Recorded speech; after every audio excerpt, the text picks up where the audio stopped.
बच्चे सोचो कि आप एक ऐसे रूम में हो जिसमें हर चीज फैली हुई है, कोई भी शय अपने ठिकाने पर मौजूद नहीं है, हर तरफ रैंडमनेस मतलब डिसऑर्डर है।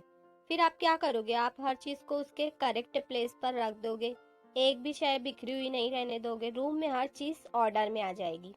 दैट मीन्स अगर रूम में हर चीज फैली हुई है, रैंडमनेस या डिसऑर्डर है, तो रूम की इंट्रोपी बढ़ेगी।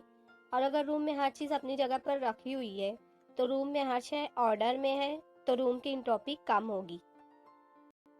इसी तरह अगर एक क्लासरूम में रेसेस टाइम में बच्चे अपनी जगह छोड़कर इधर उधर आ जा रहे हैं, तो क्लास में रैंडमनेस या डिसऑर्डर है। फिर अगर क्लासरूम में पीरियड टाइम में बच्चे अपनी अपनी जगह पर बैठे हैं, तो क्लासरूम में ऑर्डर है। इसलिए रेसेस टाइम में क्लासरूम में रैंडमनेस ज़्यादा है, इसलिए रूम की इंट्रोपी बढ़ेगी। और पीरियड टाइम में बच्चे एक ऑर्डर में अपनी अपनी जगह पर बैठे हैं, तो रूम की इंट्रोपी कम होगी। इसलिए एक सिस्टम में रैंडमनेस का मेजरमेंट इंट्रोपी कहलाता है। यह इंट्रोपी एक सिस्टम में डिसऑर्डर का मेजरमेंट है।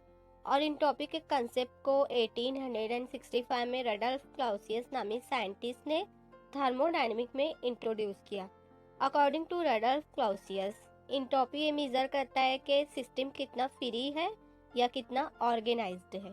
फिर जब किसी सिस्टम की स्टेट चेंज होती है, तो इंट्रोपी भी चेंज हो जाती है। और अगर सिस्टम ऑर्डर या ऑर्गेनाइज्ड है, तो सिस्टम की इंट्रोपी कम होगी। और अगर सिस्टम फ्री है, तो सिस्टम की इंट्रोपी ज़्यादा होगी। फॉर एग्जाम्पल, जब हम एक आइस क्यूब को रूम टेम्परेचर पर रखते हैं, तो स्टार्टिंग में आइस के मॉलिक्यूल्स ऑर्डर में होते हैं, यानी मॉलिक्यूल्स एक फिक्स अरेंजमेंट में होते हैं, इसलिए आइस क्यूब की इंट्रोपी कम होती है। फिर जब आइस मेल्ट होकर वाटर में कन्वर्ट हो जाता है, तो वाटर के मॉलिक्यूल्स डिसऑर्डर स्टेट में आ जाते हैं, यानी मॉलिक्यूल्स अपना फिक्स अरेंजमेंट तोड़कर फ्रीली इधर उधर मूवमेंट करने लगते हैं, इसलिए वाटर की इंट्रोपी ज़्यादा होती है। इसलिए वाटर की इंट्रोपी आइस से ज़्यादा होती है। अगर हम साइन कन्वेंशन की बात करें, तो अगर सिस्टम में रैंडमनेस या डिसऑर्डर कम है, तो डेल्टा एस निगेटिव होगा। और अगर सिस्टम में डिसऑर्डर या रैंडमनेस ज़्यादा है, तो डेल्टा एस पॉजिटिव होगा। बच्चों, थर्मोडायनेमिक्स में इंट्रोपी के लिए कुछ इम्पॉर्टेंट इक्वेशंस है जो सिस्टम की इंट्रोपी चेंज को कैलकुलेट करने में हेल्प करती है। ये इक्वेशंस अलग अलग प्रोसेस के लिए एप्लीकेबल होती है, इसलिए इंट्रोपी की फर्स्ट इक्वेशन है entropy change for reversible process. एक सिस्टम में अगर रिवर्सिबल प्रोसेस हो रहा हो, तो उस प्रोसेस के लिए इंट्रोपी चेंज का फॉर्मूला होता है delta S equal to Q reversible divided by T. यहाँ पर डेल्टा एस सिस्टम की चेंज इन इंट्रोपी है, क्यू रिवर्सिबल हीट ट्रांसफर है, टी सिस्टम का टेम्परेचर है। नेक्स्ट इक्वेशन है entropy change for phase change. जब फेज चेंज होता है, जैसे आइस का मेल्ट होना या लिक्विड का वेपराइज होना, तब सिस्टम की चेंज इन इंट्रोपी का फॉर्मूला होता है delta S equal to delta H phase divided by T. यहाँ पर डेल्टा एच सिस्टम के फेज चेंज होने पर जो इंट्रोपी चेंज होती है वो है डेल्टा एच फेज चेंज होते वक्त जो हीट सिस्टम एब्सॉर्ब होती है वो है मीन्स एंथैल्पी है, और टी सिस्टम का टेम्परेचर है। नेक्स्ट इक्वेशन है entropy change for ideal gases.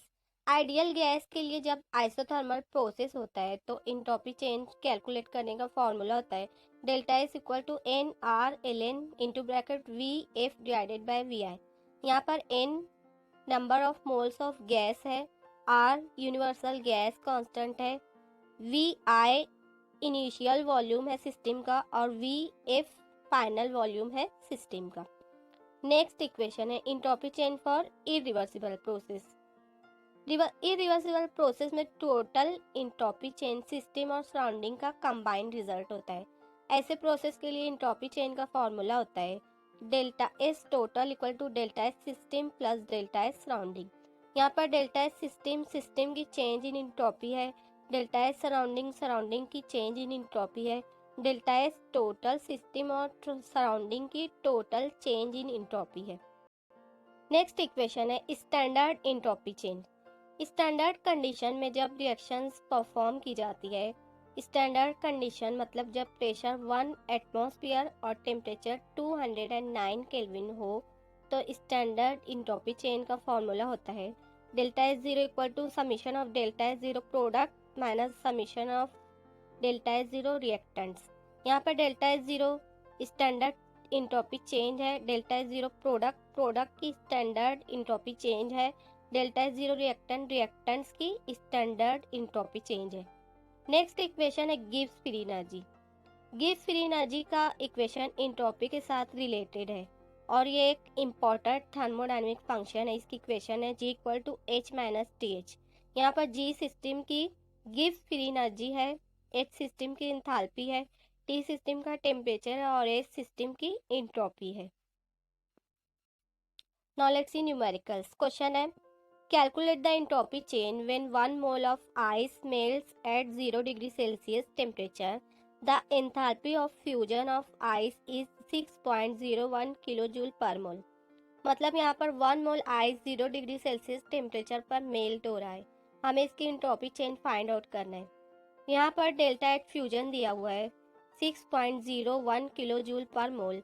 इसे जूल में कन्वर्ट करने के लिए हमें इसे 10⁻³ से मल्टीप्लाई करना होगा, इसलिए डेल्टा एट फ्यूजन की वैल्यू हो जाएगी 6010 जूल पर मोल। टेम्परेचर है 0 डिग्री सेल्सियस, केल्विन में कन्वर्ट करने पर यह हो जाएगा 273.15 केल्विन। अब हम दी गई वैल्यूज़ को एंट्रोपी चेंज के फॉर्मूले में पुट करेंगे। फॉर्मूला है delta S equal to delta H phase divided by T. Values put करने पर हमें इक्वेशन मिलेगी delta S equal to 6010 joule per mole divided by 273.15 kelvin. Last में हमें डेल्टा एस की वैल्यू मिलेगी 22.0 joule per kelvin into mole. Second question है a gas expands reversibly and isothermally from a volume of 1 litre to 10 litre at temperature of 300 Kelvin. If the number of moles of the gas is 2, calculate the change in entropy during the expansion. Assume the gas behaves ideally. मतलब यहाँ पर एक piston लगे हुए cylinder में gas है, जो cylinder के अंदर हीट मिलते ही एक्सपांड हुई 1 लीटर से 10 लीटर तक 300 केल्विन टेम्परेचर पर। इसलिए V1 होगा 1 लीटर, V2 होगा 10 लीटर और N होगा 2 मोल्स, टी होगा 300 केल्विन और डेल्टा एस हमें मालूम करना है। बच्चों यहाँ पर प्रोसेस रिवर्सिबल है और टेम्परेचर कांस्टेंट है, इसलिए आइडियल गैस की चेंज इन एंट्रोपी का फॉर्मूला होगा delta S equal to NRln into bracket V2 upon V1। Values को इक्वेशन में पुट करने पर हमें इक्वेशन मिलेगी delta S equal to 2 into 8.314 into ln into bracket 10 upon 1।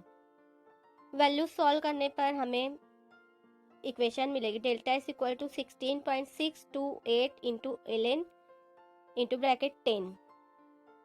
Therefore delta S equal to 16.628 into 2.3026। यहाँ पर log 10 हमें मिला है 2.3026। देयरफॉर डेल्टा एस की वैल्यू होगी 38.28 जूल पर केल्विन। इसलिए जब आइडियल गैस एक्सपांड होगी तब सिस्टम की चेंज इन एंट्रोपी होगी 38.28 जूल पर केल्विन। वीडियो अगर अच्छी लगी तो लाइक करें, चैनल को सब्सक्राइब करें। Thanks for watching.